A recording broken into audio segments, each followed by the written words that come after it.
Hello and welcome to Super Switch Headz, the premier Nintendo podcast on all of the internet. My name is Patrick Knisley. My name is Matthew Stoner. My name is David Howe, and boy, oh boy, ladies and gentlemen, we have ourselves a very special guest, friend of the show, returning to the podcast. We got Kyle Baker, KSB OKC. How you doing, buddy? I'm doing fine. Thanks for having me back. Oh, it's great to see you. Yes, Kyle, you are here joining us to talk with us about the Direct, the September Direct that actually came to fruition. It just happened. We are recording Tuesday, September 13th, the day of the Direct, which couple things that, we normally record on Mondays, release on Wednesdays, but because of this, we're recording on Tuesday, releasing on Thursday. And also, we were going to be doing a Splatoon episode because that just made sense. But Nintendo wanted to give us 45 minutes of announcements instead. So we were talking about that, and we will, in all likelihood, unless Nintendo drops another Direct next week, be talking about Splatoon next week. Farming's back, boys. Farming's back. We did it. Okay, so yeah, before we get into everything, how's everybody doing? How's things? Pretty good. It's been a wild day today. Lots very busy. It's just been going pretty much nonstop. It's like woke up, watched the Direct, immediately started working, and then we're recording this like immediately after work too. So sometime soon I gotta take a little walk or something. I gotta clear the head. Around. Exactly. Yeah, but it's been good. Just this weekend was a lot of splatooning, a lot of splatting. Lots of fun to be had in the Discord on that front. So yeah, it's been a good time for me. Yeah, same over here. It's all good over on my neck of the woods. I've been playing lots of Splatoon. And just like seeing people online, their little hologram self in the lobby is really fun, really enjoyable. It's nice to see like the manifestation of people in the game rather than like pulling up a menu to see if they're online. I think it's a nice touch. Totally. The meta in the lobby is everybody turn into squid form and then jump in circles as a squid on the ground. Yeah. Squid party, yeah. Yeah. What about you, Kyle? How are you doing? Doing well. Been playing a lot of Splatoon, been splatting. Sorry, Jordan. I know you hate that term. It's a term. Hey, we had some fun in our JRPG club this weekend, and I found out that Jordan specifically thinks the term splatting is disgusting. So I think with just reasons there. Yeah. Yeah. No, but it's been a lot of fun. I've started a new job, so it's period of change, but things are going big. Well. Yeah, things are looking up, looking in a different direction. So very good. They respect you at your job. It's remote. No one fucking knows me. So I'm just a partially bald guy on a screen. That's it. Yeah. That's great. Aren't we all? What about you, Patrick? How was your week? I think the four of us might be, but it's coming for us if we're not already. The final boss of life is male pattern baldness.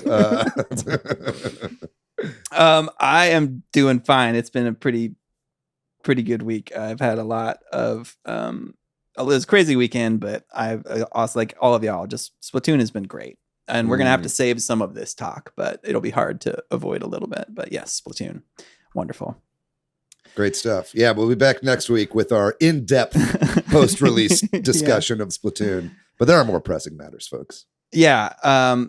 Last episode we speculated about this Direct that was still a rumor then. And we got a couple of comments. One from our friend Eric Shaw. They said, let's go over on Facebook, and then over on Twitter asked if we were going to record late because of the Direct. And they were right. You got your answer. And then we got a new friend over on Twitter. It's Dustin Arand. I might be mispronouncing that. That's my best guess. Dustin, let me know if I'm wrong, but it said you found our show. You've been following us for a while on Facebook, and you also thought a big Direct was coming. Well, it did, and we're here talking about it. So welcome. Welcome, Dustin. And then everybody else, if you want to be called out, shouted out, not called out. If you want to be called out, if you really want to be Me Too'd on our podcast, if you want to be canceled, let us know. Tag Kyle Baker, the cancel king. What? Just kidding. No, but if you want to get a shout out, then definitely send us a note. And also, we appreciate it if you share the podcast online somewhere, leave a review, and then remember to like and subscribe on YouTube. And then the big news, obviously, is the Direct. But we're gonna hammer out some other Nintendo and gaming news that happened this week. This Direct has been rumored. And it was also rumored to be delayed, which does not seem to be the case because of the passing of the Queen of England. But apparently that wasn't worth it. But what they did do is they ended up like not live streaming it in the UK, right? Yeah, which is weird because you could just watch a live stream of it anyway on any other Nintendo channel. So I don't know. It's a good thing they didn't live stream it, man. Otherwise, Queen Elizabeth II's ghost would have haunted Nintendo of Europe for the entirety of the time. No, I mean, it's whatever. I do think it's interesting that we got a highly anticipated game called Tears of the Kingdom. Yeah, and that might have had something to do with it. The Fire Emblem game has royalty and stuff in it too, and that's not as clearly antagonistic, but the Tears of the Kingdom might have been part of the reason. Weird stuff, but we're getting ahead of ourselves. There was also a new Pokemon trailer for the Violet Scarlet games, and they announced a new Pokemon themed Switch OLED model that's coming out on November 4th. But this trailer, it was called like something about your treasure hunt, and I think they're Seek your treasure. So like at the big Pokemon Presents, they said there's going to be sort of three big stories, and this seemed to be following that idea. They kind of showed these three big storylines, right? But man, here's what stood out for me about this trailer: the silence, like the no voice acting. It just felt awkward to me watching this with like nobody saying anything. They need to add voice acting to Pokemon games. Hey, they can only add one feature per game, Patrick. You got to give them. They got 3D. Gotta give them time. 3D is the one. Yeah. I mean, obviously we got open world. We got 4-player co-op. We got lots of stuff. But it does make the games feel woefully in the past, right? Yeah. I mean, we'll see how it plays out, but I know, like, for me, it was like, Arceus. I loved Pokemon Legends Arceus. I thought that was an excellent game, but man, my eyes glazed over at the long periods of just text dialogue. You know what I mean? The long cutscenes with nothing really going on. So I hope that's something that they do very soon in the franchise.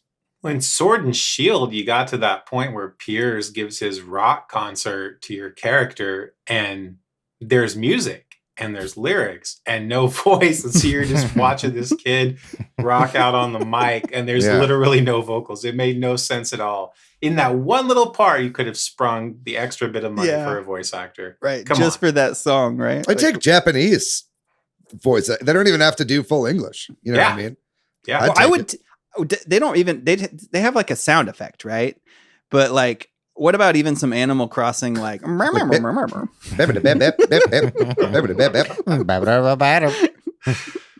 down. Yeah, and then every once in a while you get the deep voice character. Star Fox voices. But yeah. Oh yeah. Wait. For the next hour and a half, we're going to be doing just. Let us know in the comments. What's your favorite Star Fox on SNES sound? Man, before we started recording, we were like, "Hey, let's breeze through the news section because this is going to be a lot." And then we're just going to crack jokes. Well, is there anything else about Pokemon? The OLED looks good. The OLED model, it's very good. Rip to all the people that bought a Splatoon edition OLED, and then this thing immediately came out. They're like, "Fuck, why did I buy that Splatoon one?" Because the Pokemon one also looks pretty fresh. I think I still prefer the Splatoon look. Not that I'm buying either of these, but it's just nice to see them actually committing to special edition consoles. Finally, feels like it's taken them a while. Feel like it's only a matter of time until we get a solid gold Switch for the release of Tears of the Kingdom. Took me a second to not call it Breath of the Wild 2. That's hard not to now. Yeah. Another gaming showcase that happened that nobody paid attention to was Ubisoft Forward. There was an Ubisoft Forward, and also, like, was it a separate thing, an Assassin's Creed showcase, or were they part of the same thing? I don't know. I think they were part of the same thing. They were under the same tutelage anyway.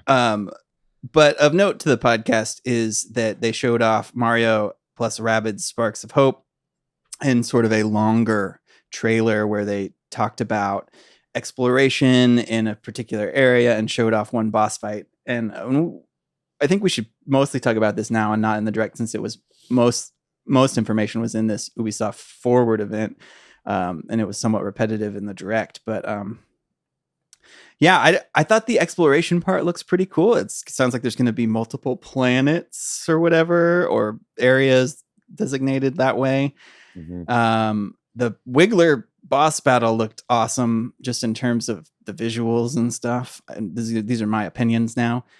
I'm a little bit nervous about these Lumas, the like sparks that they have as some optional, additional customization, in terms of, for me, that just looks overly complicated. Like that now you don't just have skill tree, unless that's the main skill tree, which I'm not clear on, but you have this sort of secondary thing that can add things to you based on your spark or Luma.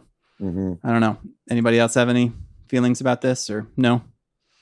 Rayman is coming. Oh, that's to right. The game. I think it's gonna be post-launch DLC, where Rayman will be a playable character, which I find really exciting. I love Rayman, and I think that throughout the years, Rayman's had just like kind of banger after banger. It's like a really, always, in my opinion anyway, a top-tier game franchise. He always comes out with really, really great games. But he's kind of always, he's really like an underrated mascot, I think. And I wish that he would be in more games. So it's nice to see him in this game. The Rabbids kind of like took his place, which I think is not a great idea. But anyway, it's cool to see him in this. And I hope that means we're getting some more Rayman coming up soon. Yeah. Anybody else have any thoughts or feelings about Mario plus Rabbids? I see some shaking heads. Nothing about this game. If we can move on to talk about Assassin's Creed, which I find interesting. It really, unless anyone has anything else. No. Yeah. Kyle, you're like, I'm ready to stop talking about Mario Rabbids. It's tactical games for babies. We can definitely move on. Shot fired right there. Hey, that's a good game. I am a baby. Yeah, we're all babies. It feels like Ubisoft is going really all in on the Assassin's Creed franchise. They spent a really long time on many new versions of the game. So they announced like the brand new one, more of an action adventure. So they're like splitting some of the Assassin's Creed stuff. So the new one, Assassin's Creed Mirage, is more like action adventure, more of like the original 1 and 2. And then we have one they also announced, talked about briefly, more of like the RPG elements, what you see in Valhalla. And there's also plenty of mobile games. There's an Assassin's Creed that takes place in Japan, finally, China, and then also a Netflix series too. Mm-hmm. Yeah, and they're doing the Assassin's Creed Infinity or whatever, where it's going to be like kind of a platform for all these Assassin's Creed games. So yeah, they got the message of stop making an Assassin's Creed game every year, and they were like, okay, we'll do 5 every year. But yeah, I mean, if you're a fan of that series, you're definitely eating good, or you will be eating good soon. We're gonna also now talk about the other big gaming presentation that happened. Sony had a State of Play, same day as the Nintendo Direct, same day we're recording this, 9/13. I actually have not watched this. I came directly into this recording from something, so I don't really know a lot about it. I have looked at the notes. So this happened this afternoon. Anybody have any takes on this? I mean, what from just glancing over it, it doesn't look super stunning, but maybe I'm missing something here. My take is, since it's on the same day as the Direct, their audiences are completely different. Like in the Direct, which we'll talk about later, there's lots of farming simulators, there's lots of JRPGs, there's lots of indie games, these small and sometimes large experiences.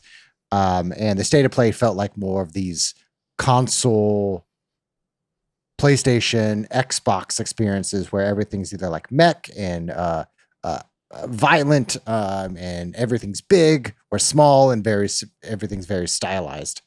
And so there's a big stark difference in the audiences on what games they're showcasing in each of these presentations. Yeah, and them being on the same day only made that difference more apparent, right? And not only in the kinds of games that they show and the audiences they cater to, but also just like how they do it. You know, it's like Nintendo had like a 40-minute, you know, like it was pretty beefy direct. You know, we'll speak to what we thought of the quality of it eventually. I mean, I think it's going to be different for anybody that you ask. But, you know, PlayStation's is like a breezy 15, 20 minutes or something like that, right? Which I think is better and worse in some ways. But, you know, it's definitely, again, just having them next to each other really makes you see how Nintendo's gotten this down pretty much to a science at this point, you know? But I mean, I think Sony's getting the hang of it for sure. Their presentations are becoming better, even if there's not that much to see. You know, obviously they closed with God of War Ragnarok, and that trailer looked pretty incredible, to be honest. There was some amazing imagery in that. The music was really, really good. The Bear McCreary score, who's he's doing the Rings of Power score as well. And he did Masters of the Universe Revelations for the show that I worked on. And that score was incredible. I thought the visuals looked really great. I still need to play the first God of War, but at some point I'll definitely get around to that. Anything else stand out to you guys? Well, just one quick comment before Matt, you say something, is just that I always feel like State of Play is open and end week, but it sounds like opening with Tekken 8. I mean, arguably these are all niche games and there's somebody out there that might not appreciate this, but it sounds like they opened and ended strong. I didn't watch it. Did it feel that way? Tekken 8 looks fucking amazing. Like the graphics, even if it's a cinematic, just looks absolutely incredible. Yeah. It's a great game to open up with like tons of energy, tons of excitement. It makes sense why they do. I mean, they couldn't have closed with anything other than God of War in this. That was clearly the biggest thing in there. But I know for me, one game that looked really cool was Stellar Blade, which I think used to be called Project Eve. And it's made by a Korean studio. It's kind of all in Korean and looks just like visually beautiful. I love the character designs and the world design and stuff like that. It looks like kind of a pretty fun action game. Almost looks a little Soulsy, but I thought that looked really cool. But there were definitely some good looking games in here. Other game, on top of kind of what you're saying about Stellar Blade, they showed clips of this new game called Pacific Drive, which kind of it reminds me of like both a road trip simulator plus Carmageddon, where you're in this vehicle. I have no idea what the gameplay is. And it looks like you're some type of storm chaser. But it's the first game from Ironwood Studio, which I looked it up before we started. And they're comprised of like a bunch of people who have worked on all sorts of games, anything from like Halo Infinite to Breath of the Wild. Oh, interesting. Yeah. It was like a road trip from hell. There's like demons in it and stuff. Yeah. I saw someone in the chat real briefly. I was watching this while I worked, but I saw someone in the chat say it was an Ohio driving simulator. That was pretty funny. Did you text that to Matt? Yeah. No. Please send me all of your there. Ohio gifts. Yeah. I'm in Ohio right now. Right here in my heart. Ohio, Austin. Yeah, we good on the State of Play.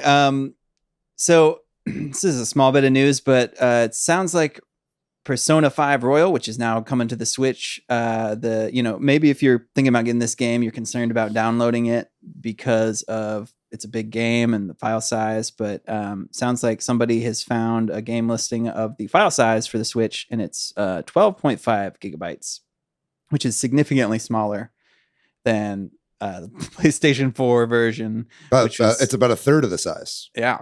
And I really want to play this game. I've had people recommend it. Never gotten around to playing it. I only have a Switch, so that's a big part of the problem. But yeah, I mean, initially, like on PS4, cutscenes are like 47% of the game. Yep. So either they've dropped the quality or they've dropped a lot of them out. I think they probably kept them at 720p instead of 1080. I know that's what they were originally on PS3 when it released, and in the original Persona 5. And yeah, I bet there's some audio compression. You know what I mean? It probably took out Japanese language, so it's whatever the localization is, that's going to take down a lot of the size. But yeah, I think it'll probably look good, but I think this game's probably going to top out at 720p, right, on the Switch. I'm still going to play it because I love, crap. I'm excited about it. Really, I am. Like, this is my chance to play it, so I'm going to. It's a great game. Yeah. And and now because of the file size, it'll all fit on one cart. It's not going to be one of those games where if you're a physical buyer, you get the game and there's a big thing on it that says you have to download half the game or whatever, right? It's all going to be on one Switch cart, which is really good for collectors. I have a question about Persona 5 Royale that I have been thinking about, but I've never been brave enough to ask it. The Royale is just like a Game of the Year edition, right?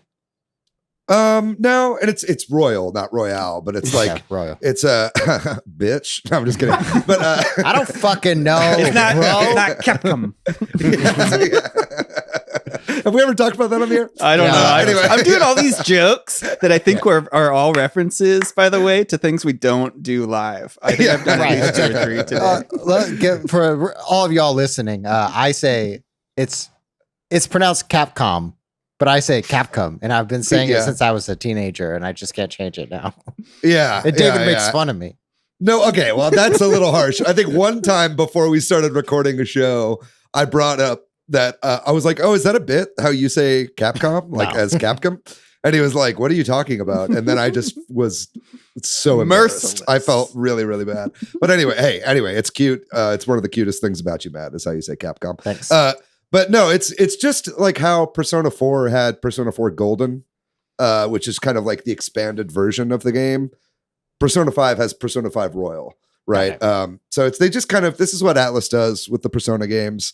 Persona 3 also had one of these as well. It had 2 of them, where there's a Persona 3 something, I forget what it's called, and then Persona 3 Portable had multiple versions of it, right? So this is just kind of something they do, but this is like the definitive version of the game with a lot of extra content added, for sure. Well, you answered my question. We finally got there. And we got to point out how you mispronounced it. Produced by Atlas. Yeah. Adidas. Adios. Okay, I'm done. We can move on. Yeah, we're good. The charity event Games Done Quick had its, I think it was the first in-person one for a while. Back in January, right? Yep. And then, which they call Awesome Games Done Quick, or AGDQ. And then I have this backwards, right? Yeah, they did Summer Games Done Quick in person. Summer Games Done Quick in person, GDQ, but the Awesome Games Done Quick, which is happening, it's going to be happening in January, is not going to be in person. Unfortunately, sounds like in part because it was going to be in Florida, and AGDQ is saying that they don't believe Florida is a safe place for their community. Fuck Florida.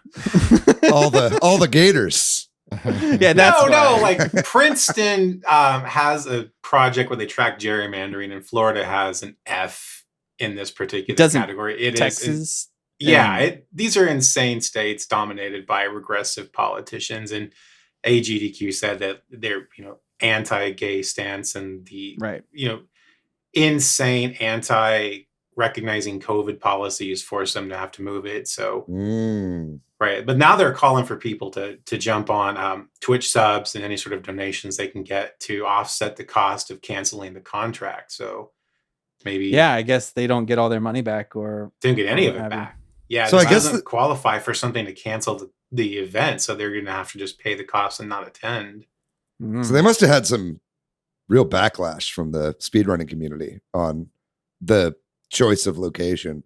It's just so funny. I mean, I feel bad for speedrunners that live in Florida. They're like, oh man, I was just gonna pop in my car over over to the event. That's kind of a bummer. But this reminds me of like when yeah, right. This reminds me of when like Radiohead was like, we're not going to tour in Texas anymore because of Bush. And we were like, but we're your fans. So we're not Bush. Yeah. Similarly, well, no, okay. I'm about to take us down a completely different rabbit hole. Okay. Moving on.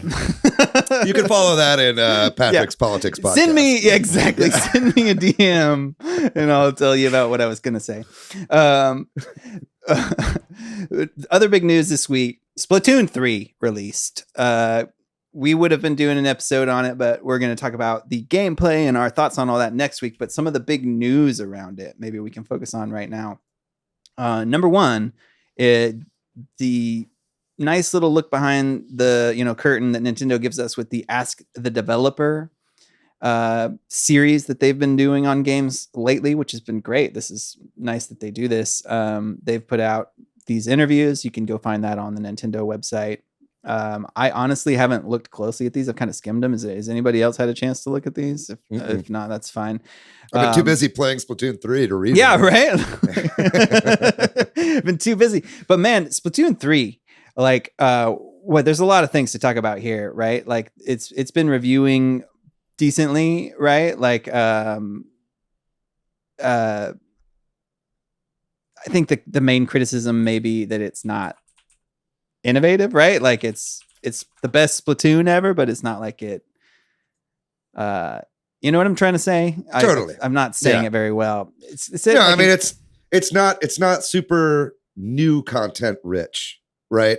It's like, I think a big thing that set Splatoon 2 apart from Splatoon 1 was the addition of a mode like Salmon Run, right? And that was like a huge staple of that game that is obviously carried over into Splatoon 3. There's really no such Salmon Run equivalent in Splatoon 3, and I think that's where a lot of the complaints come from, right? Yeah, that we don't have any new ranked modes or anything like that too. And maybe some of that stuff's coming, who knows?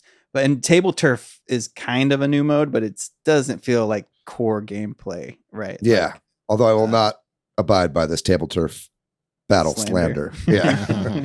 Big fan of Table Turf Battle.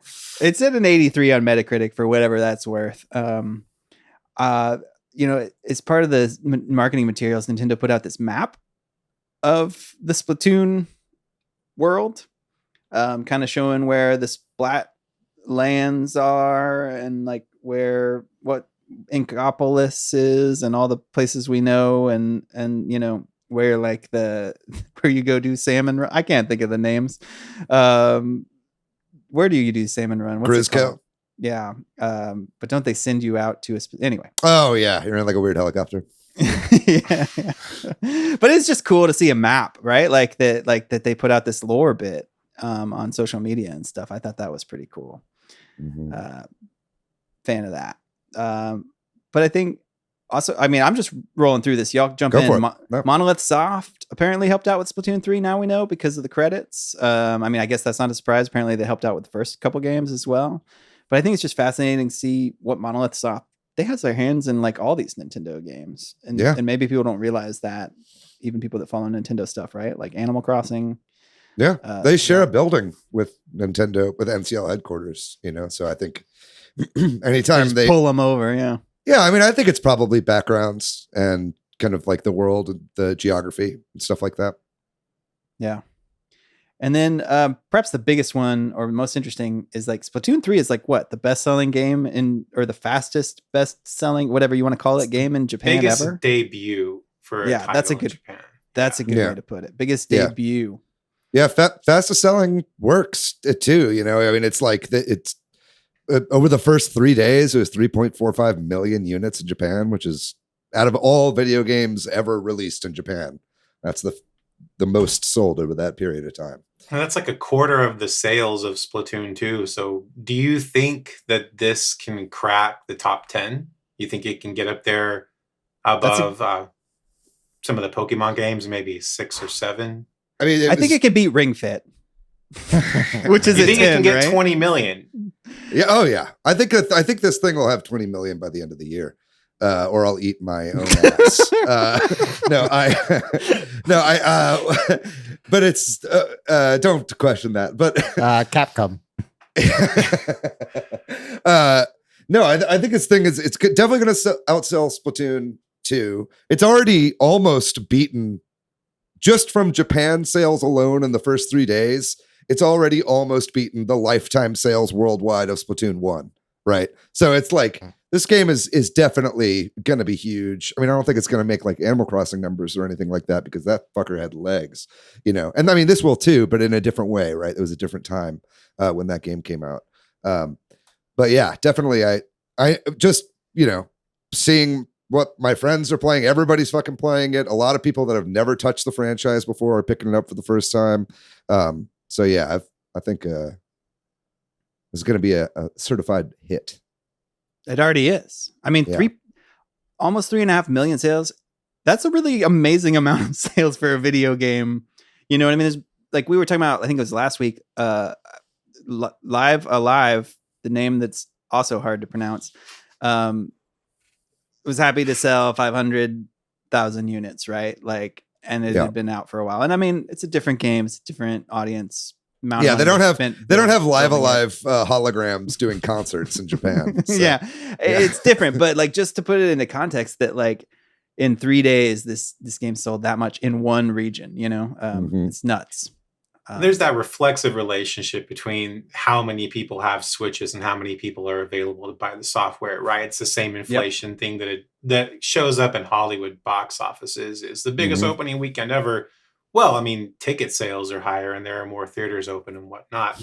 But there are more people on Earth than ever before. Right. But like, this is really impressive compared to some other FPSs that popped out recently. You know, Splatoon 3 is basically a self-contained package for the most part. It's practically free, aside from the first $60 you pay for it. There's not a lot of like pay to win mechanics built into the game, right? Like you pay, you have a good time, everything's right there, people love it, which is what Nintendo does really well, right? As they present entertaining, if not moderately performing game that you just get addicted to, right? And we all have had a blast with it. I mean, it's got its quirks, but it is what it is. We all bought it knowing what we were getting, and it's fucking difficult if you haven't played a Splatoon game first. Friend of the show, DCD, said he bought it and played it, and he's never been as bad at a game the first time he played it as he was at Splatoon 3, which is kind of my experience too. But we get the learning curve for Splatoon is like this, and then quickly goes like this. It's like if you can get past the motion controls and figure out that initial like first few hours, and then you start to get the groove, then you really start to David, let me put words to your gestures. David goes, I got you. For our podcast listeners who are looking at your hands, you go 90 degrees and then you flatten it out. So it's a it's a big upwards curve. Yeah. Thank you, Matt. Trying to make our content accessible to everyone. Asymptotal followed by a steady plateau. Yeah. Which then requires work to improve on. Anyway, we'll talk all about this next week. We're going to get way more into it. There's so much I want to say about Splatoon 2 or 3 rather, but we'll save it for next week. And instead, we will take a break. And when we come back, we'll talk all about the Nintendo Direct that just happened on September 13th.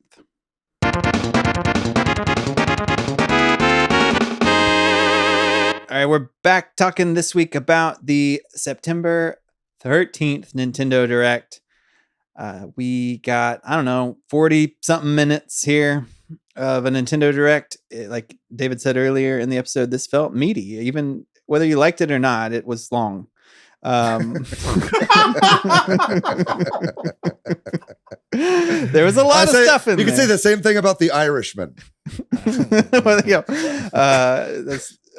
It was long. So before we like to kind of walk through it and skip the things that we don't have much to say about. But before we do that, we like to give sort of general impressions. How do we feel about this Direct on the whole? Anybody want to go first? I'll go first. Might be the meatiest Nintendo Direct as far as like the number of games. We got a number of sizzle reels. Lots of sequels. Lots of new games, indie games. This feels the meatiest to me. I could be wrong, but this feels like one as long as some of the other ones, but contained the most game announcements. Yeah, that's fair. I think there was a lot of like, this game is coming, and then also the sequels to it are also coming. And so they packed in a lot of stuff. Front Mission 1, Front Mission 2, exactly. Front Mission 3, Yeah. Mario Party 1, Mario Party 2, Mario Party 3. Pokemon Stadium 1. Yeah, it was definitely, in my opinion, it was quantity over quality. I think that, I think I've seen a lot of varying reactions to this thing. A lot of people, this was right up their alley. I think for some people it was a little disappointing.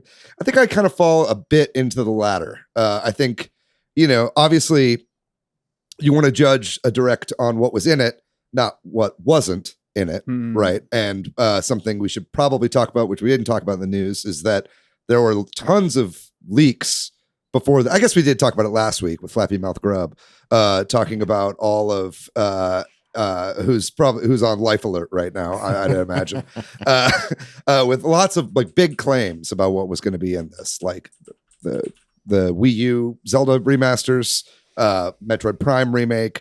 There was a lot of GameCube stuff was talked about. So you don't want to judge it based on what wasn't there, because the leakers are going to leak, and most of the time it's wrong, right? And you just have to live with that, right? But even that having been said, I just felt like this one wasn't really for me. And I think the stuff that was for me, the stuff I was excited to see, like Pikmin 4, Zelda Breath of the Wild 2, or Tears of the Fallen Kingdom, or whatever the fuck it's called, and a couple other things, were kind of breezed over, or we didn't get a ton of information on, right?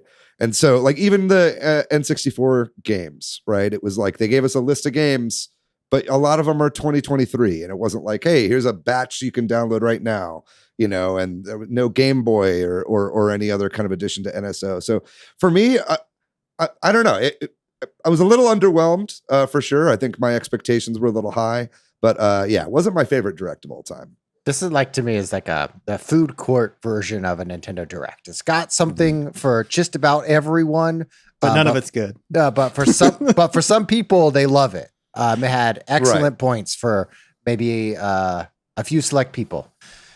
But just some people love Sbarro pizza. Right, exactly. Yeah. You get it at the mall, or you get it at an airport. That's it. Yeah. Yeah. I had a good reaction to it for the most part. It reminded me, in terms of its structure, a lot more like the February Direct, which was really heavy on tactical games, but then there were lots of treats thrown in for different segments of the market. This was heavy on comfort games.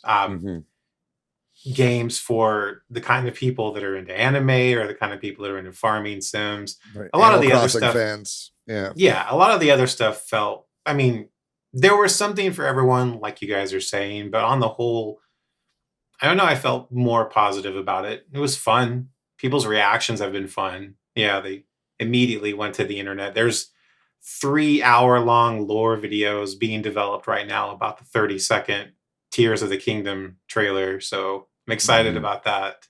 Yeah. Yeah. Patrick, what do you think? Yeah, I think I kind of feel like somewhere between maybe Kyle and David. I feel like there was a lot of things in here that I'm actually excited about, but a lot of them weren't brand new announcements, like and were kind of breezed over, or when they were like Pikmin 4, super exciting, but it was kind of like we don't know much about it, right? And the one little hint, which we'll talk about, was like kind of confusing to me, and that kind of thing. So yeah, and like the Breath of the Wild, God, fucking can't call it that anymore. Was short and didn't feel like it had much in it other than the name and that kind of stuff. But that said, even though a lot of these games aren't for me, it was still a fun presentation, and it felt like there's a lot of content and that sort of thing. So I'll tell you what, if you're a fan of Pikmin Bloom and you wanted to know exactly the game you've already been playing for a year, then you were eating good this direct. Well, let's dig into it. So we open up with Fire Emblem, a new Fire Emblem game coming. Fire Emblem Engage, coming out in January, not that far away. Honestly, kind of surprised that more people aren't excited about this. Me too. It felt like, is it mostly just because they don't like the design of the main character? Or I think people just hate the hair. I think that's the majority of what it is. I kind of get it. That hair is weird. I'm not a big fan of dual color hair, and then they have their bangs that like go opposite directions.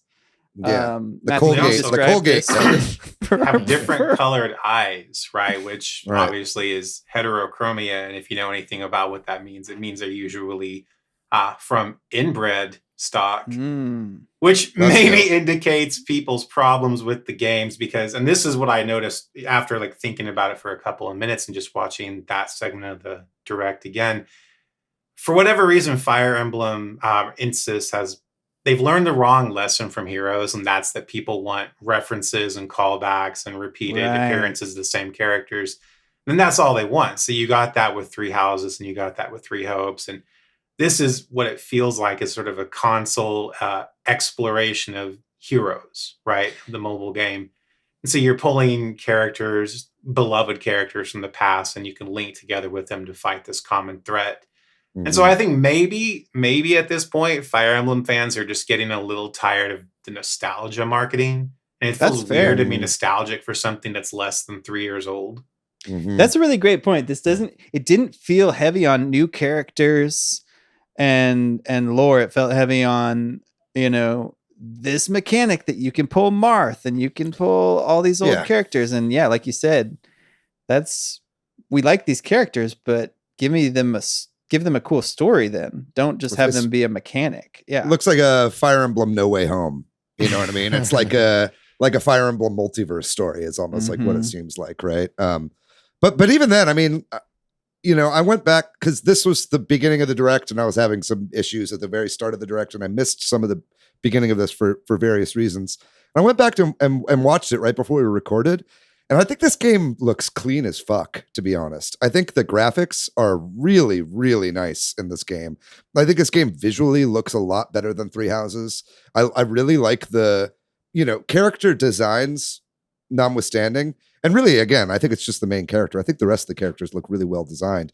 I think they've gotten that like kind of almost like faux cel shaded anime look down, like really, really well. Like I think it looks really clean. I like how colorful it is. Like everything kind of pops, it's got this great, again, it's like if visually, if Fire Emblem Three Houses is House of the Dragon, this is Rings of Power, right? Where it's like one is like they both look good. It's just like one is kind of like washed down and almost monochrome, and the other one is like super colorful and bright, and so I think to me, I thought this looked really good, and I think the gameplay looked really good too. So we'll need to learn more about it, obviously, and like kind of what the story is going to be, because they're really like you said, they were pushing that nostalgia factor. But to me, this is a game that already looks very polished. I think this game has been sitting there completed for a long time, right? And they wanted to release it far enough out from Three Hopes, right? The Warriors game. And so I'm definitely looking forward to hearing more about this. But to me, it looked pretty good. I was surprised to see all the hate online for it. Well, apparently one of the main character designers is a person who does a lot of designs for VTubers. And so the comparison was made between like, the main character looks like a VTuber. I could see that. Yeah. But like, I don't know, Fire Emblem fans listening to this are going to get a little mad about this, but the idea of a Fire Emblem fan complaining about character design not being fancy or clean enough is just idiotic. Like, they're not known for their outstanding in-game designs, right? That's not the point of Fire Emblem. That's not what makes it fun. I thought they looked clean. I thought it looked sharp. I thought Three Hopes, they really like took that next step forward with at least making the character models look clean in the game. I agree. Yeah. Right. Yeah. And if this is that again, then at least it's going to be fun to look at, right? It's going to be like essentially just an anime that you're playing, which is what those games should be, really. Yeah, I mean, just performance looked great. The graphics looked great. So from a technical standpoint, I was very happy to see this trailer. I think we'll see a lot of people coming around also on that main character. Like, I think it just is kind of like, whoa, gross at first, but it's mostly that split hair with the bangs going every which way. But we'll see. I thought the Nahobino looked stupid from Shin Megami Tensei 5 at first, but then I grew to love it. So yeah, I think people will come around to it. Well, we'll move on. Koizumi's hosting this direct as he's done recently, and he brings us in and then announces next up is It Takes Two, coming out November 4th for the Switch. Glad to see this game come to the Switch. I think, there's probably a lot of people that this will be a great place for them to play it for co-op reasons, right? Like or couples therapy. Yo, I tried to play It Takes Two when I was in a slowly degrading relationship, and it did not save it. I'll tell you that. Well, you need the DLC. It Takes 2.5. Right. I'm sorry. Yeah. That's where two people try to spice up the relationship by bringing in a very short person.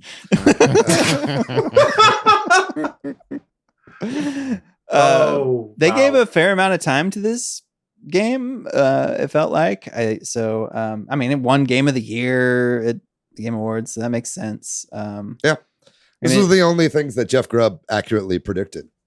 And it's probably worth pointing out that you can play this online with people with only one copy of the game on the Switch, which is a cool feature. I'm glad they're doing that. Yep. Looked a little fuzzy. I'll say that. This is a very pretty game on like Xbox and other consoles. It's definitely optimized for performance rather than graphics, right? Which makes sense. But if this is your only way to play it, this is a great game, and it's perfect for the Switch, which you just play 2-player. Fatal Frame: Mask of the Lunar Eclipse, coming out early 2023, first time in the West. I guess this has come out in Japan previously. I don't know a lot about Fatal Frame franchise, period. But they spent a little bit of time on this one. If anybody has any feelings about Fatal Frame or this game. I did not know this game had previously released, but I'm seeing now that it was a Wii game originally. So it looks like this is a remake of the Wii game, which I was not aware of. I thought this was a new Fatal Frame game, and I was like, Fatal Frame's back. That's kind of cool. But yeah, this is just a Japan. I guess it is back, but not a new one. Yeah, like new to anybody in the West. Yeah. But yeah, it's cool. Fatal Frame is a really cool series, and it's nice to see. I guess Maiden of the Black Water did well enough for them to remaster some of the other old games. Yeah. This is at the point of the direct. I know we're only like 3 games in where I'm like, oh, we're gonna see some good slogans for games. So we're gonna some like extra titles. But this is like a Fatal Frame, Mask of the Lunar Eclipse, and then later we're gonna get some like other long titles, good subtitles. Yeah, Dragon Quest XI Shadows of a Elusive Age Definitive Edition. Oh, well, the Xenoblade Chronicles 3 DLC got a segment here. Wave 2 is coming out October 13th. They focused a decent amount on this. There's a hero who's mechanical. As if this is confusing. Look at her robot body. Challenge battles where you can earn things, and they suggested that Wave 3 will also be similar with new heroes and gameplay. What did you think as our Xenoblade expert, Matthew? It looks great. I already bought the DLC pass. Yeah. I already bought it. So challenge battles are always fun.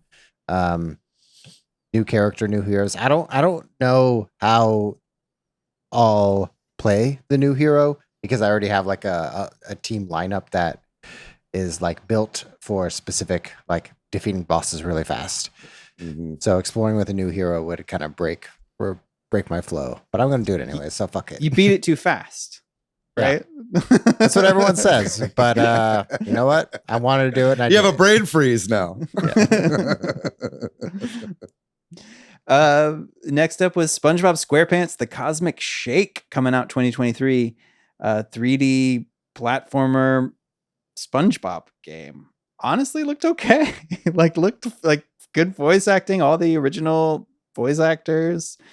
I mean, I don't have that much love for SpongeBob. I don't hate it or anything. I just It wasn't my time, wasn't my era. And so like, but wow, this game looks nice. Mm-hmm. Definitely going to be the favored gift of gamer uncles to their niece or nephew in 2023. Yep. I loved this when I was a kid. Here, you might like it too. Yeah. No, it looked like a lot of fun. Like for what it is, right? Again, it's Yeah. a nostalgia grab, but it looked like a lot of fun. I mean, this is a new game, right? This is not No, like the character, the IP. Right. Yeah. But I think what we're seeing here, though, I think is the Embracer Group strategy going forward, right? Which is take an old game that existed before, like SpongeBob Battle for Bikini Bottom, remaster it, gauge interest based on pre-order sales and stuff like that, and then try to milk that IP for new releases, right? So, I mean, if this is what they're going to be doing for stuff like Legacy of Kain, Soul Reaver, that now that they own the rights to, or a lot of these old IPs, if this does well, it'll show that it's, because they tried this, Activision tried this with like Crash 4, right? Releasing the kind of collection, and the new game didn't do very well. But so I think this is now, what Embracer Group is really trying to do with all these IPs. So I hope this game does well, if not just for that reason. And it's just always nice to see 3D platformers. Fitness Boxing Fist of the North Star coming March 2023. I think I don't know what Fist of the North Star is, but apparently it's a game, and they have It's more than a game. It's like in the top 20 IPs in media history. Yeah. Tell me about it then. I don't know anything about Fist of the North Star. So like I have this conversation with people sometimes when I talk about my first exposure to anime being like this weird set of snuff films that someone's older brother had in their bedroom. And Fist of the North Star was like this hyper violent manga / anime / movie. Like it was the genre defining hyper violent shonen, right? That all the others have stemmed from. So when I saw this, my first reaction was like, I can't believe this doesn't already exist in some way, shape, or form. Because honestly, like it's weird as shit, but it looks like a fun concept, because boxing games can be kind of fun, but sometimes when they're sort of fitness oriented, they can be kind of boring. But this looks like it gives you something to punch. Yeah. Like, that's a smart idea, right? As opposed to like just a symbol on the screen. And I'm curious because Fist of the North Star is so influential. Like it inspired the fatalities in Mortal Kombat. If you didn't know that, it's where that sort of idea came from. I wonder if this game has hyper violent fatalities. I doubt it. Boxing game. A girl can dream, right? Yeah. Yeah. Well, I think the concept is interesting, to get to like take another IP and like especially a fighting one or something and put it in a fitness boxing game. Makes a lot of sense. But then next up was Oddballers, like a party looking game, early 2023. Like a little arena game, reminded me of Fall Guys or something, but small group games. Tunic is coming to the Switch September 27th, real soon, actually. Great game. This is where I feel like Tunic always was meant to be. Right? It's very, very clearly inspired by NES era Zelda games, kind of mixed with Dark Souls. And this is a perfect fit for the Switch. It's nice to see it finally come over. Love this game so much. It is a great game. The soundtrack is also just as good too. And then Front Mission remakes, the games I don't know a lot about, but these tactical, like mech or robot looking games coming out November 2022, and then 2023 for the second one, and TBA for the third. They've mentioned these before in a direct, right? Not the third one, I don't think, but the first two, among the many tactical games coming out this year. Pretty cocksure of them to greenlight 3 remakes without seeing how the first one sells. We'll see. Because I was like, damn, all right, they announced 2 of these. I hope this thing actually sells and makes it worth it. Now they're like, the third one's coming too. And it's like, God damn. And not something I'm familiar with, right? Like, I mean, I don't know much about this series. Did it ever come to the Yeah, West, Front it Mission did? was it was around originally on the Super Nintendo, and there were PlayStation versions of Front Mission as well. Gotcha. I just missed it, I guess. Not something I was familiar with or Mhm. am even. They're good. I mean, I played the first one. It's great. Cool. They're taking the James Cameron approach to PR. Did you hear about Yeah, this? He yeah. already said Avatar 4 is in production. Oh yeah, yeah. Right? Yeah, great for him. I'll believe it when I see it. Way of the fire.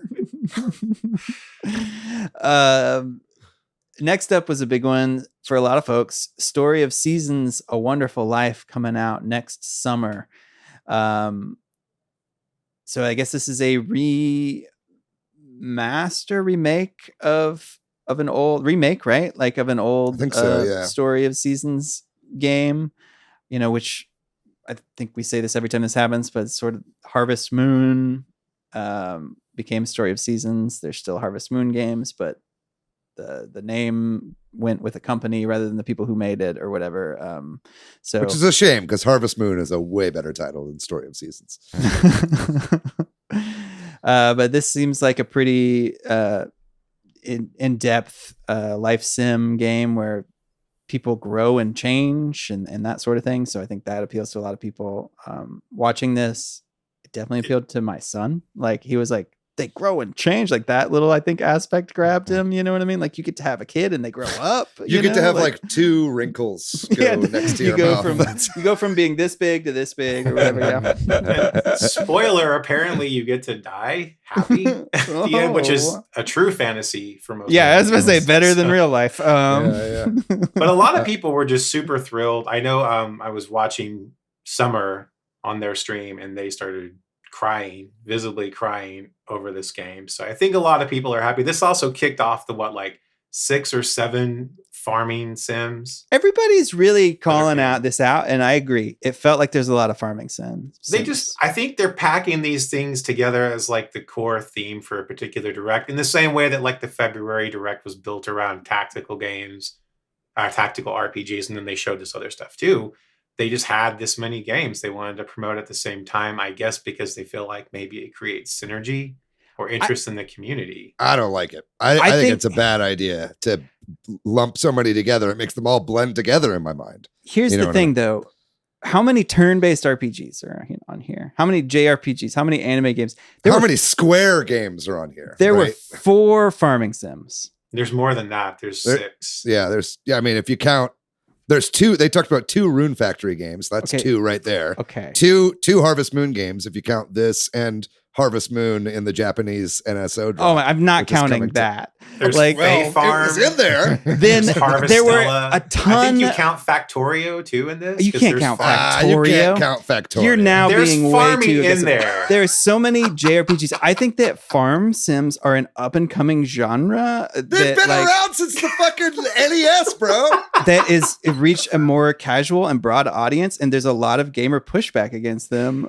I genuinely feel this way, and everyone's like, all these fucking farm sims. Yeah, another JRPG. Like, that feels unfair to me, like a little bit. But here's the thing. I feel like farm sims kind of are JRPGs, right? So it's like, there's a difference between criticizing a genre like that and then criticizing a much more niche.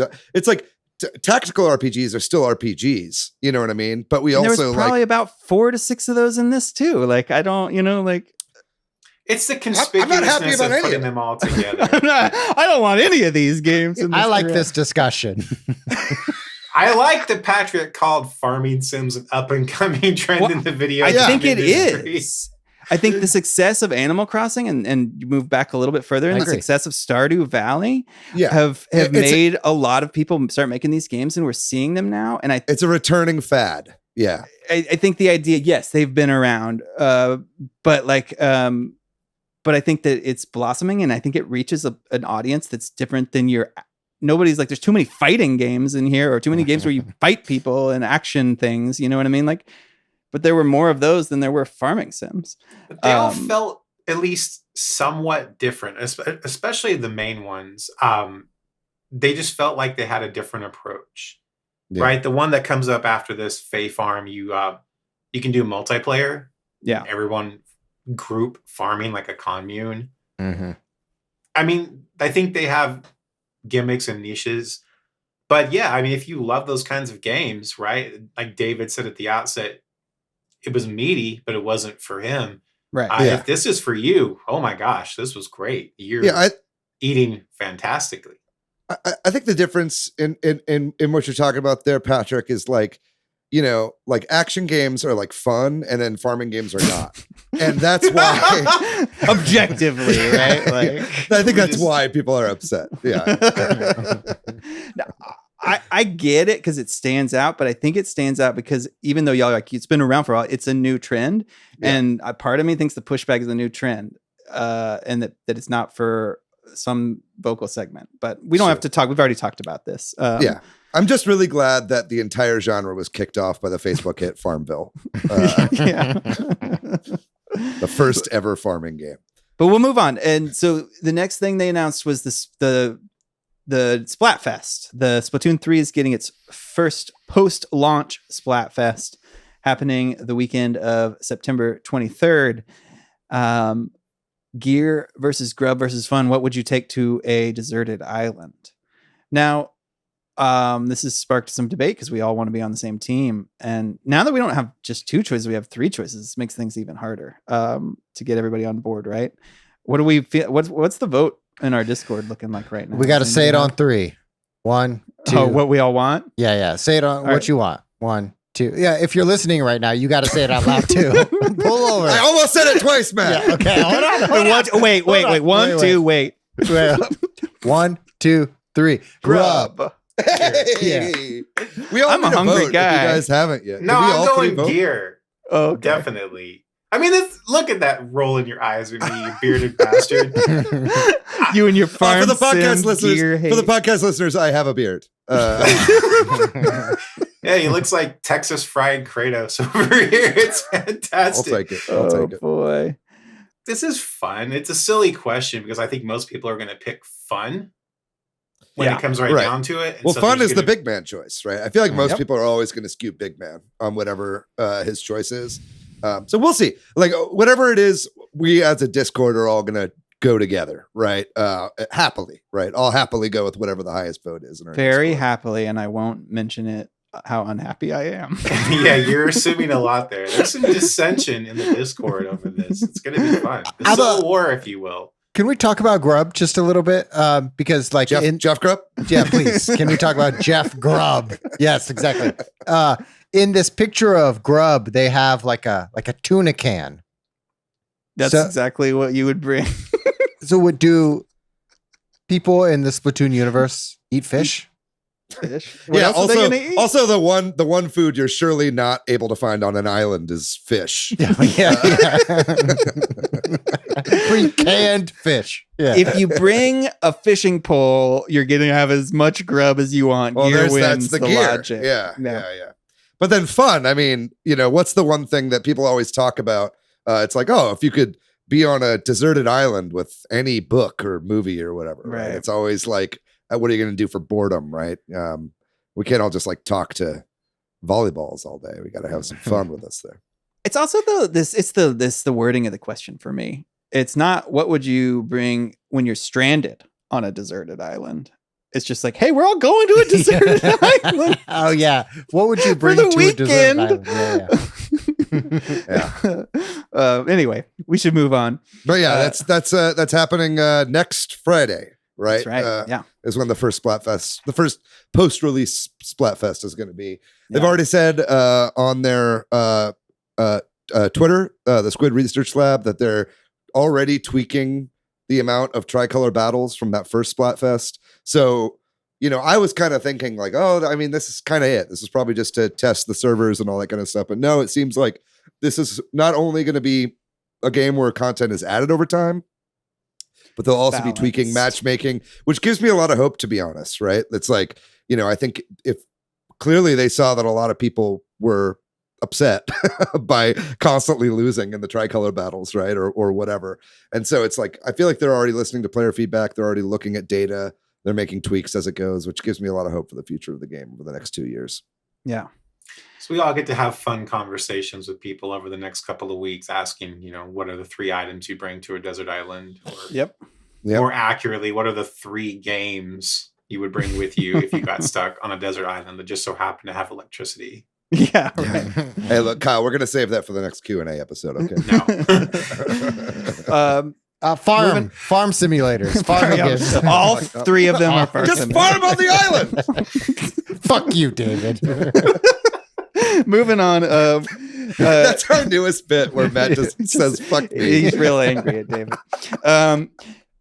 Moving on, the next big announcement was Octopath Traveler 2 coming out February 24th, 2023. They showed a pretty long trailer for this. This is where this direct felt partly for me. I was a big fan of the first one. I'm excited for this one. You know, they made a comment about intertwining stories, which was a lot of people's That's good.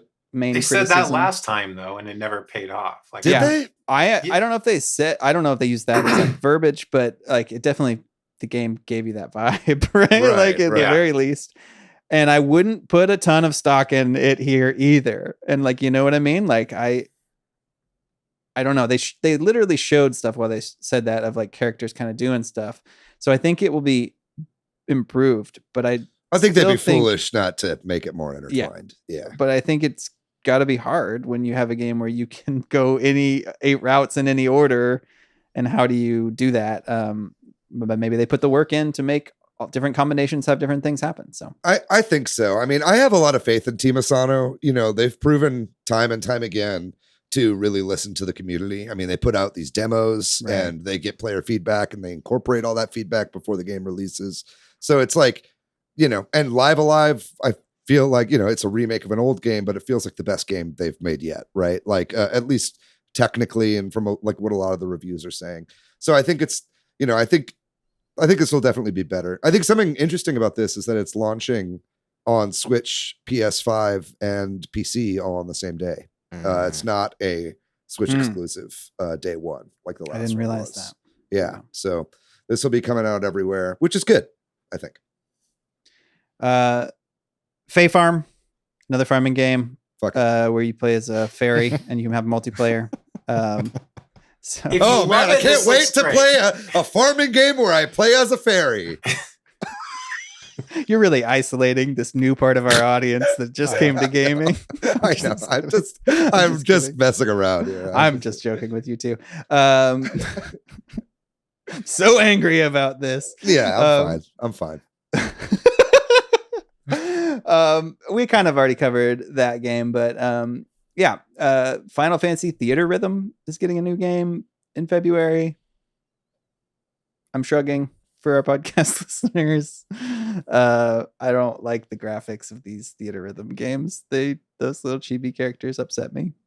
This is one of those games that it's way more fun to play like in an arcade where you're going to move your body around. It's like Taiko Drum. Like Taiko Drum is way more fun in person because of it just being fun using your whole body, right? And the simulacrum of the small little drums just doesn't quite do it. I saw people at San Japan a couple of weeks ago playing the Theater Rhythm game they had there, and they were having a ball. It looked People wild. love it. It looked fun, but it doesn't seem like it's going to carry the same charm. Maybe I could be wrong though. Yeah. Personally, we got not only Final Fantasy songs in this new Theater Rhythm game, we got like Nier songs, and my heart breaks that we're not getting any Chrono Trigger or Chrono Cross songs represented in this game. We might. I mean, they're doing that. They're doing the Just Dance thing where you can buy a pass to get like 600 songs or whatever, right? Yeah. So you might Bring it to me. see some. We Yeah. got they're bringing Octopath Traveler songs, but not Chrono Trigger. Live Alive songs. Yeah. What are you doing? Help me! I like that Octopath Traveler song that they played. Moving Yeah, on. Octopath Traveler has an incredible soundtrack. Yeah. The Mario plus Rabbids Sparks of Hope coming October 20th. We kind of talked about that. Rune Factory 3 special coming 2023. This is another, it's more than farming, but that's a big part of it too, right? Or at least it's a part of it. Yeah. This is Harvestella with worse graphics. Harvestella is Square Enix trying to make a Rune Factory game, right? This is like a remix. This is like a remake of like a DS game, I think, if I'm not mistaken. And they announced that there's new Rune Factory series in development. So I don't know that we can call that as a farming sim. Maybe it's a spin-off of something, presumably, right? Because it's a new series. We'll see. Then we get to the N64 section here. The NSO plus expansion pack is getting more N64 games.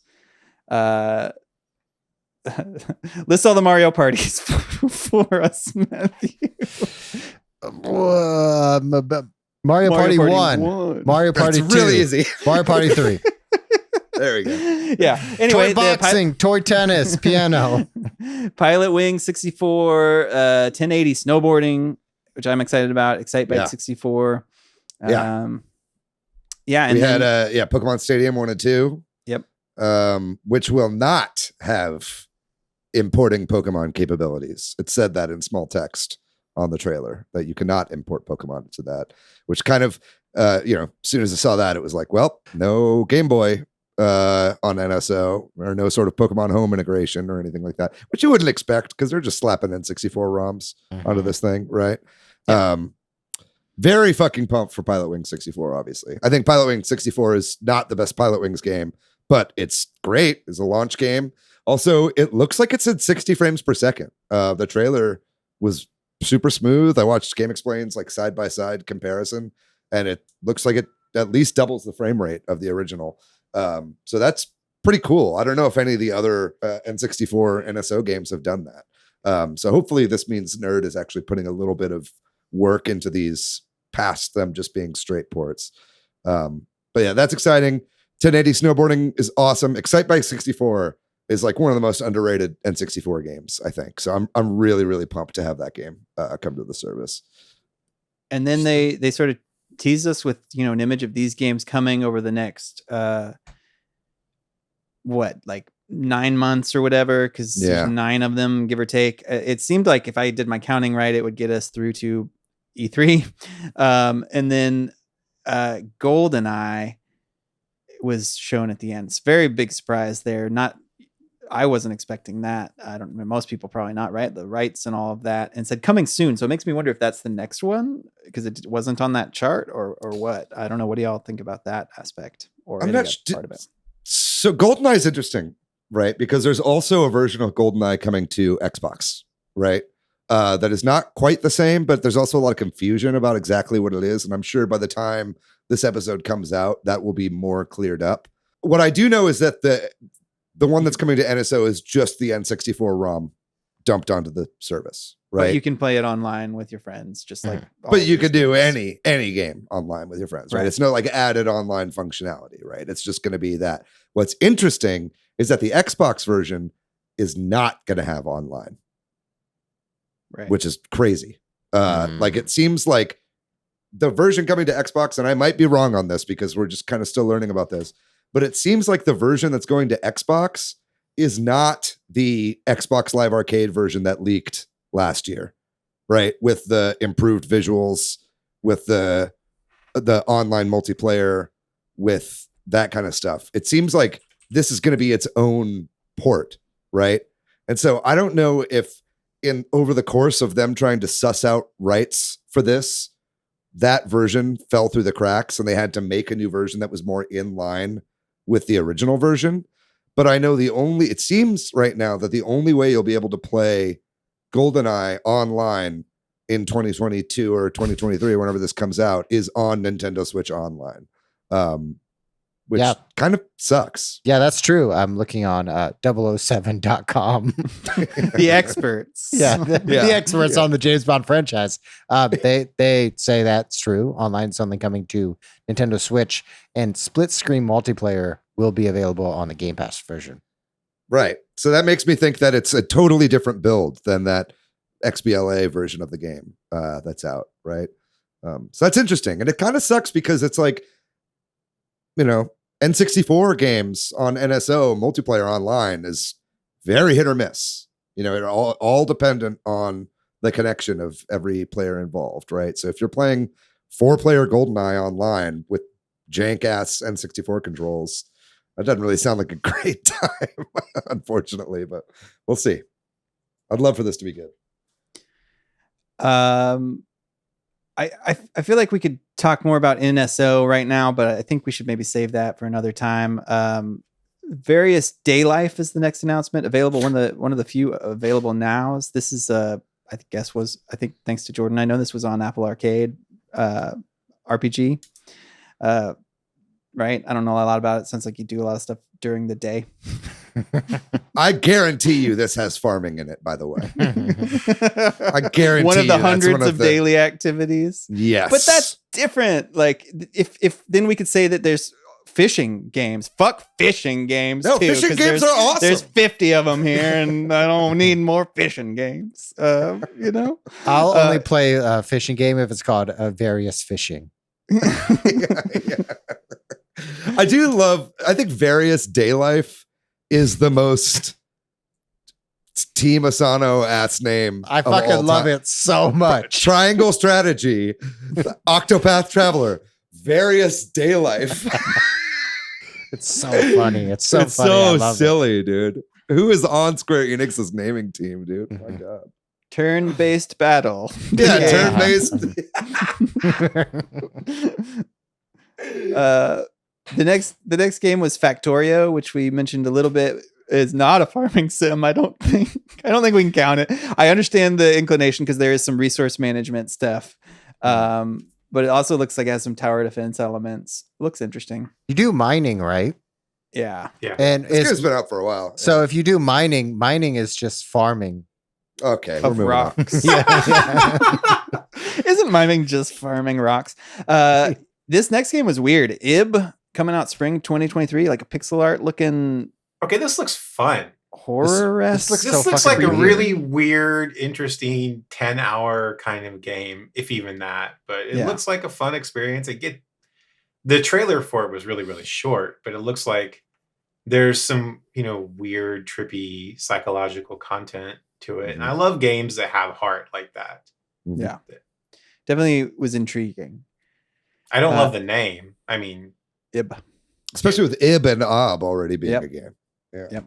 That's definitely what when I was just listening to that part, because I wasn't paying close attention, I was like, Ib and Nob? Yeah, I had that same thought. Moving on, though, Mario Strikers Battle League gets its second update this month sometime. The announcer voice changed, too, which was striking to me. Oh, I didn't notice, watching really? this. It was like a different thing, which makes you think this was maybe squeezed in here. Mario Strikers isn't doing well enough.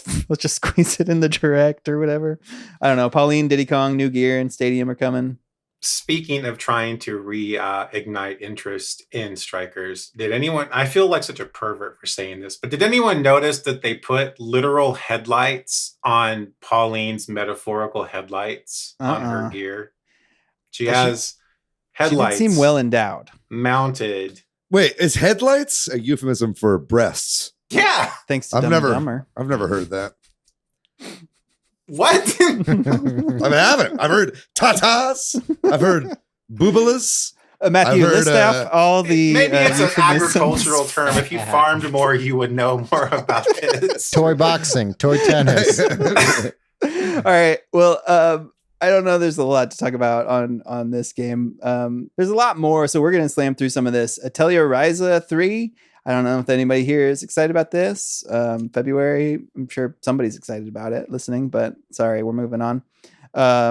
Mario Kart Booster Course Wave 3 coming out holiday. Nice that they actually showed us a couple courses, probably the best ones, don't you think? Doesn't it seem like every time now, we've only had 2, but like there's a couple really well done courses with lots of elements, and it's fine. It's nice to have a mix of simpler courses, but I bet you these are the 2. Merry Mountain and Peach Gardens. Maybe. I mean, I bet we'll see another good one. I mean, Peach Gardens from the DS is one of my favorite Mario Kart courses. I love Peach Gardens. Super fun. It's just, it's a great course. I think it was in Mario Kart 7 as well, maybe. But so that's a super fun one. And then Merry Mountain is another tour original, right? Which is like Christmas themed. Which is very mobile gamey, right? I feel like mobile games always do Christmas themed updates and stuff like that. But that one looked really pretty. And it's that like big snowboarding thing that looked like a big ass jump that looked fun. Yeah. It's very DK Summit from the Wii, from Mario Kart Wii, with the kind of half pipe sort of thing. I bet you anything next holiday we'll be getting DK Summit in that drop. But we're still a ways off, and we still don't know what the other 2 are, but I will keep taking Mario Kart stages. Yeah, I look forward to obsessing over this for about a month when it comes out. Yeah, or at least the weekend of release. It may be diminishing as we get more of them.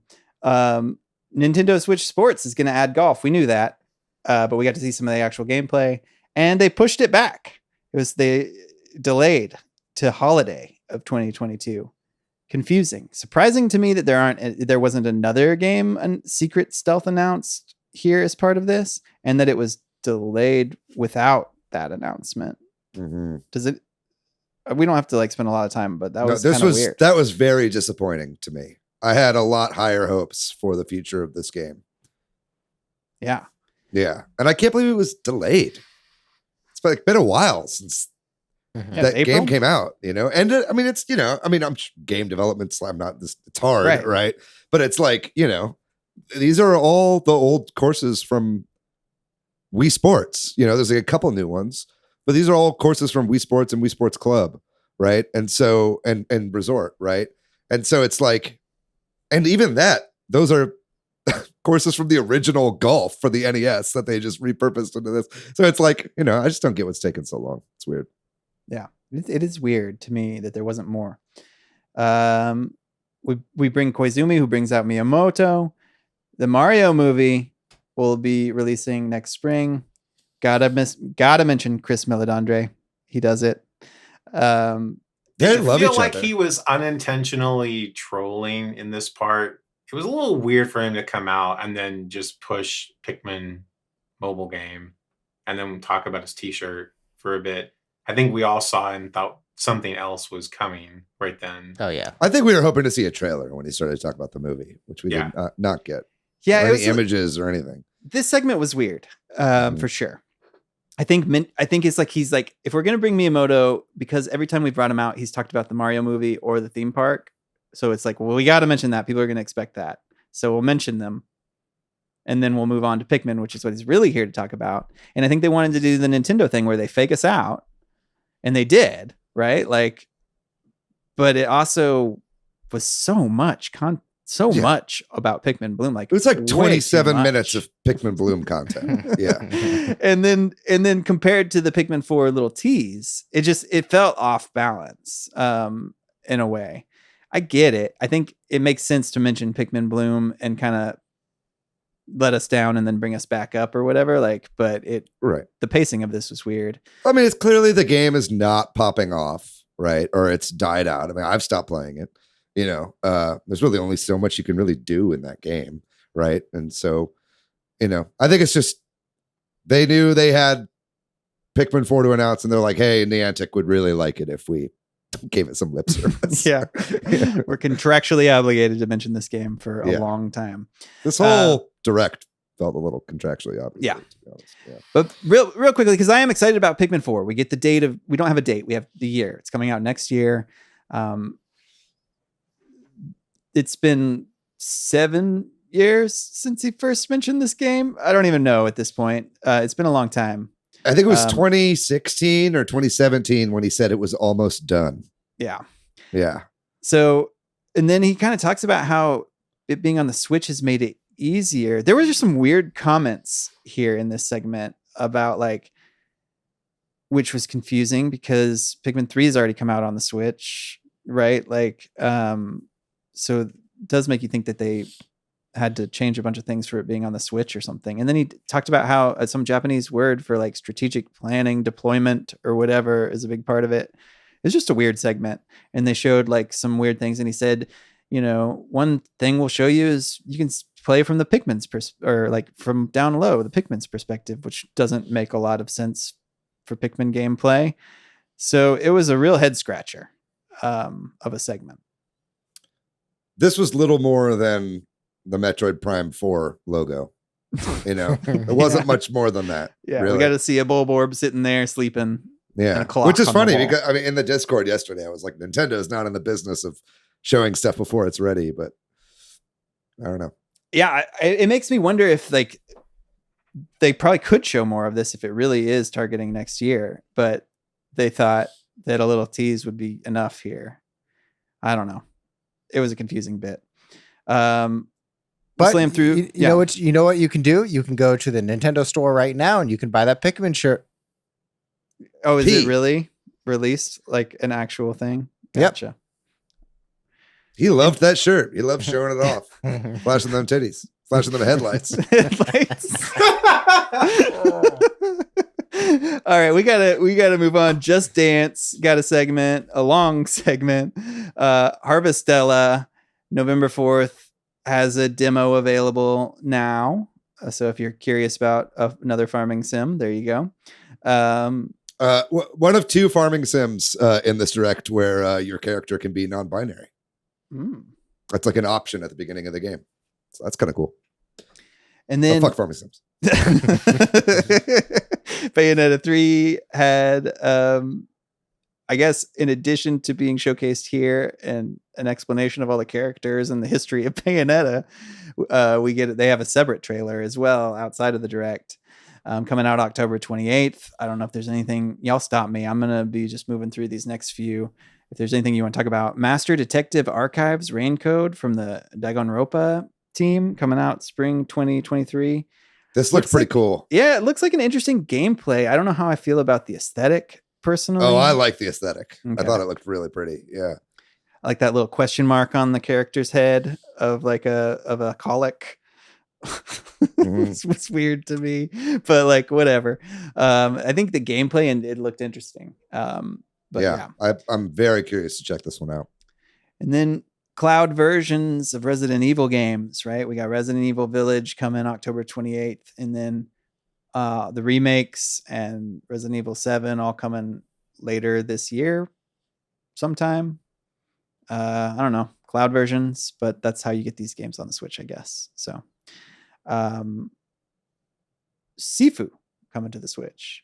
Matthew, you played Sifu, right? Love Sifu. Great fucking game. Do you think that'll do okay on the Switch, like in terms of visuals and stuff? Yeah, I think so. Yeah, because it's like it came out on PS5 and it wasn't really like a graphical powerhouse. And so it feels like a perfect fit on the Switch or any kind of mobile game because it's it's a brawler. It's a very difficult brawler akin to like the Arkham series, Batman Arkham series. But it's great. Roguelike elements, kind of. Roguelike elements, you die, and then if you die in the game, you have to start all over again. Yeah, so it's very roguelike.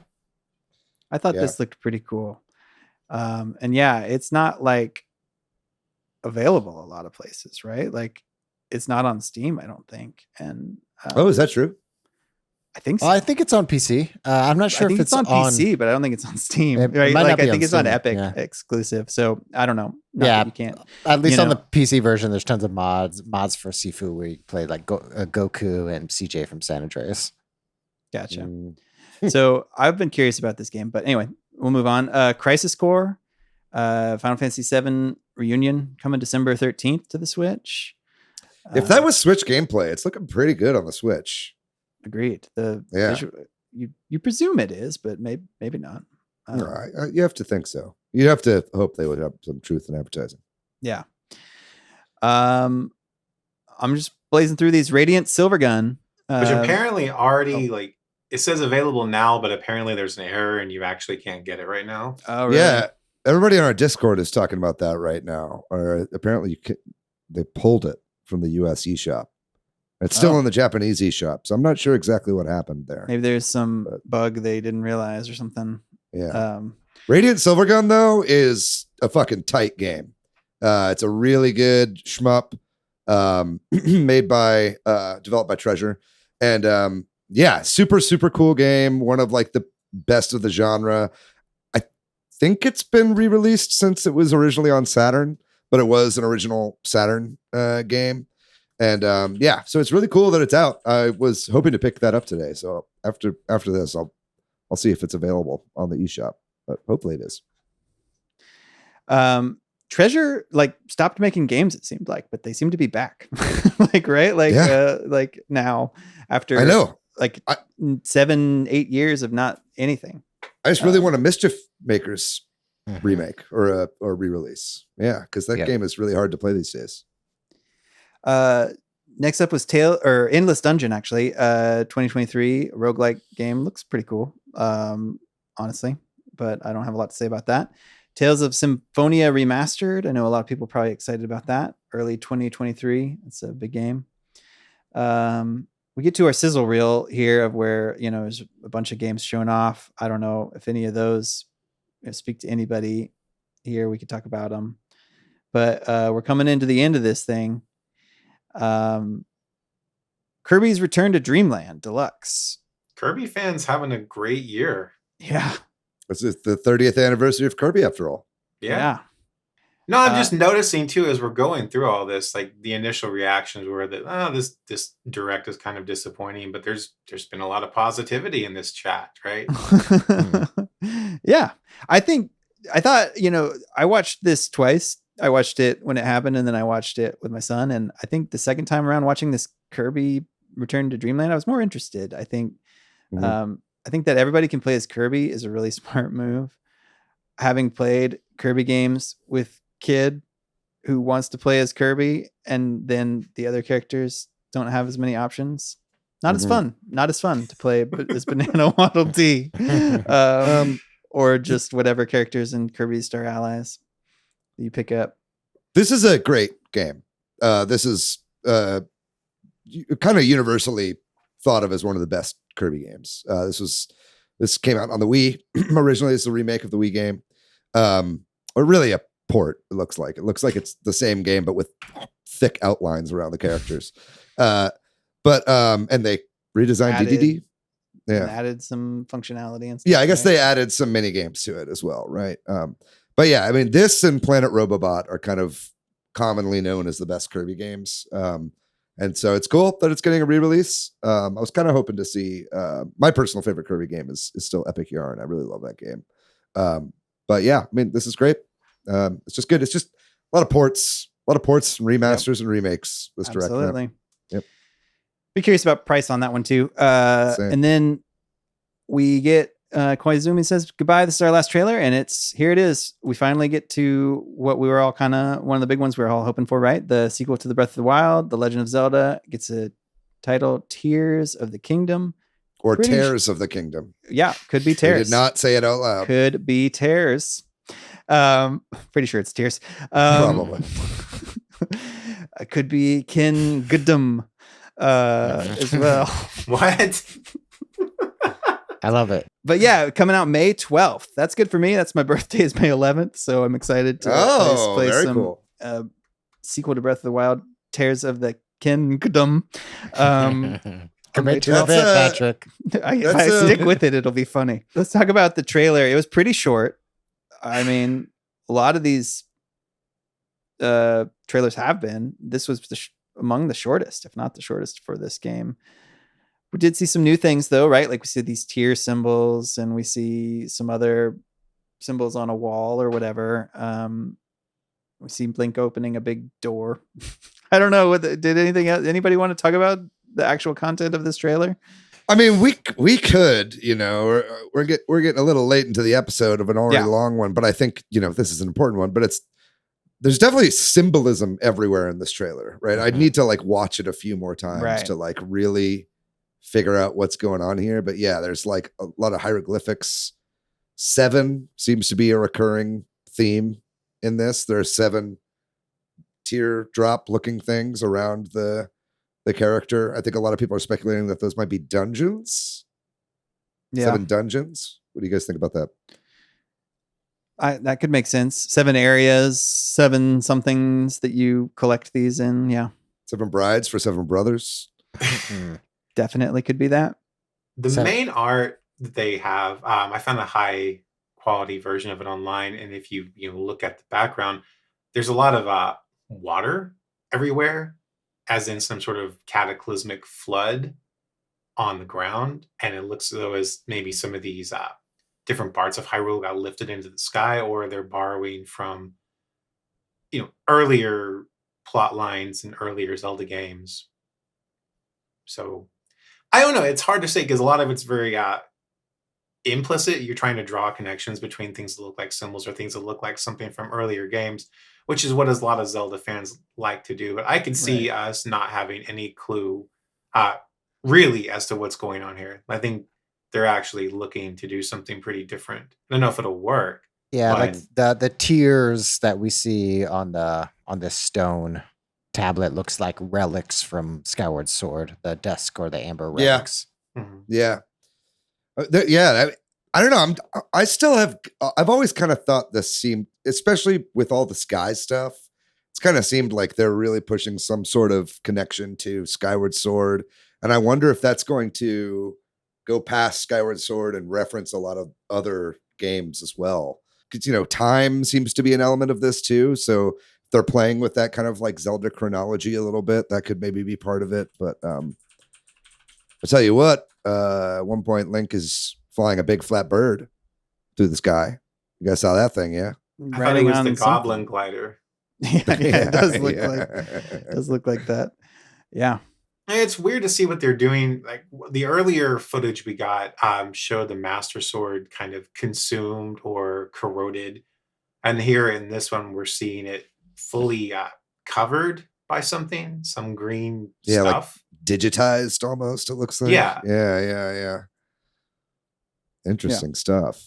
It's nice to finally have a title and a date for this fucking thing, though, right? Mhm. Yeah. I mean, that's the main thing you got from this, right? Right. So you got a Yeah. title, you got a date, you got a little bit more red meat for the fans to chew on, but not enough to really give anything away. Nope. Yeah. Still very, very vague. Mhm.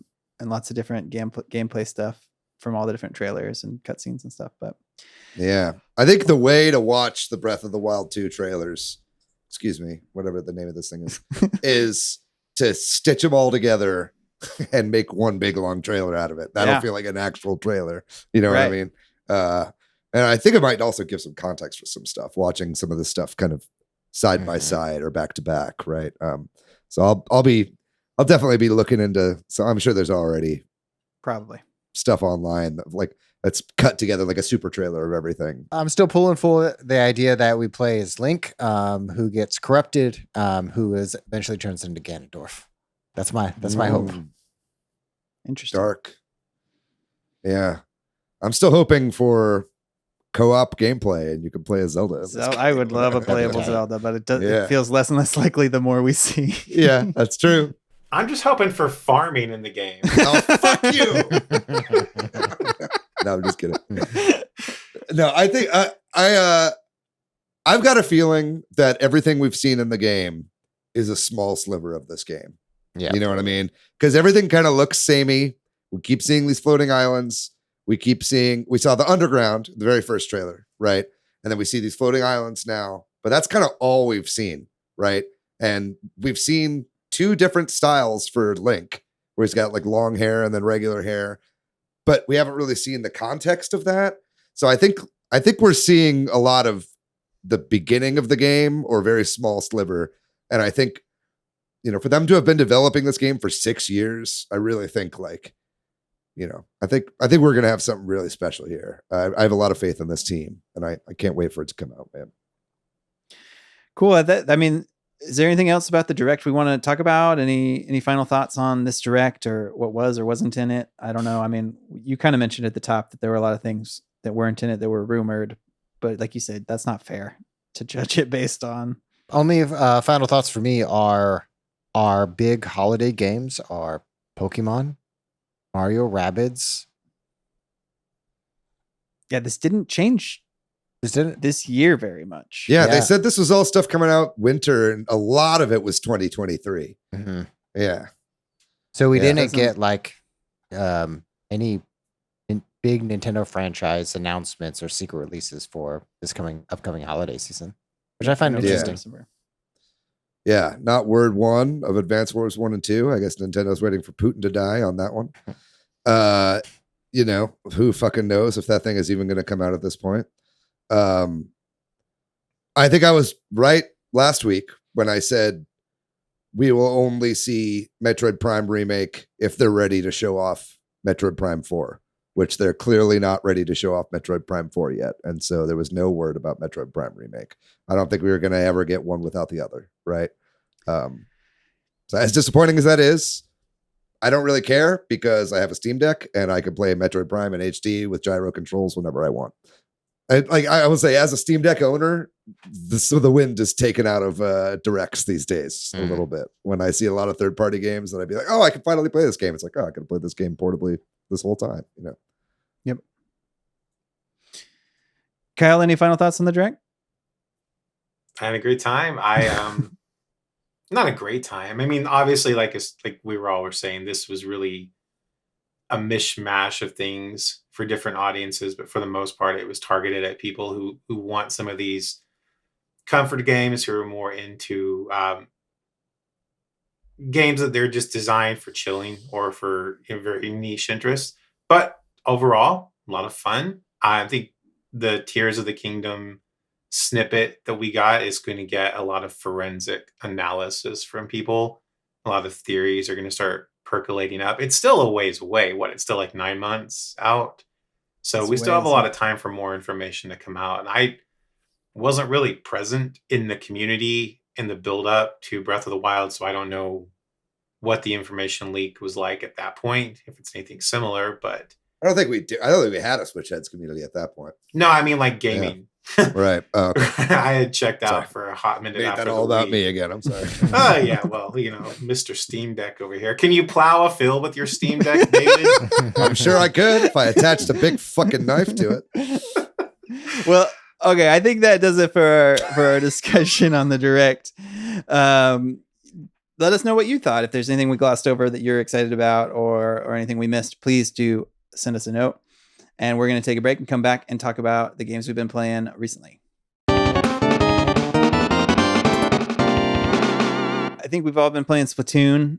So, and we're going to talk about that next week, but maybe we'll get Kyle's thoughts on it a little bit. But that's obviously a lot of fun and taking up a lot of our gameplay for the last several days. I mean, I've been playing tons of it. Yeah. like just in terms of volume, like a lot. I feel like I've almost already played as much Splatoon 3 as I have all of Splatoon 2. I definitely, when we were talking about it earlier too, and Kyle, you mentioned like $60. I was like, I think I've gotten my $60 out of it already. Yeah. If you're going by cost per hour, hell yeah. What else have you been playing, Patrick? Just for me, real quickly, I'll hammer through this. Been playing a lot of different games up in the lead up to Splatoon 3. I beat Stray shortly after we talked about it last time. I was pretty close, actually. Really enjoyed that game and really enjoyed the end of it and the circle of that, and just great game. Love Stray. Mm-hmm. I had bought on my Steam Deck when there was a sale on all the Secret of Monkey Island games, because I never played any of those, and so I've played a decent chunk of the first one, which was been fun. Like, I don't know, just the writing and the humor in that game is really great, and I've been classics. enjoying that. And then I've been playing a ton of Point. Like, we can't show this because Netflix sucks, but how do you say this game? Point P. Yeah. I got obsessed with Point P. I play it all the time now. I've actually been playing a lot of games on my phone with me deciding to close out Apple Arcade. And then when I decided to, I was like, but I've been playing a lot of games on my phone, so let me just go download all these Netflix games that I already have access to. Yeah. And that one's the big one, but I've also been playing like the Mahjong game that they have on my phone when I am bored, and stuff Very like cool. that. So yeah. And then Splatoon. I've always wanted to learn Mahjong. It's hard. I can't figure it out. Oh, well, it's the like solitaire one, so it's not real Mahjong. It's the just match 2 thing. Oh, well, I'm no longer impressed with you, Pat. Yeah, don't be impressed by my Mahjong skills. Very cool. Yeah. Who's next? For me, Splatoon, nothing but Splatoon, and then Halo Infinite has a new event that's happening right now called the Yappening, and it's just chaos, big team battle, 12-on-12, random weapons with weapon variants. It's just really fun to play, just because it's pure fucking chaos. Nice, David. Yeah. I mean, so much Splatoon 3. I've been playing the shit out of that fucking game. I love it. I do want to give a quick shout out to Table Turf Battle, man. Table Turf Battle is fucking tight. It's a really cool card game and really robust, more robust than I was anticipating. I just really wish they had online multiplayer in that thing. But yeah, I'm going to save most of my thoughts about Splatoon for next week. So if you really want to hear what we think, tune in to our next episode. The other game I played this past week, I streamed this on Wednesday, this past Wednesday. Yeah. Is a little $5 weirdo indie game called Mysteries Under Lake Ophelia. Have you guys heard of this game?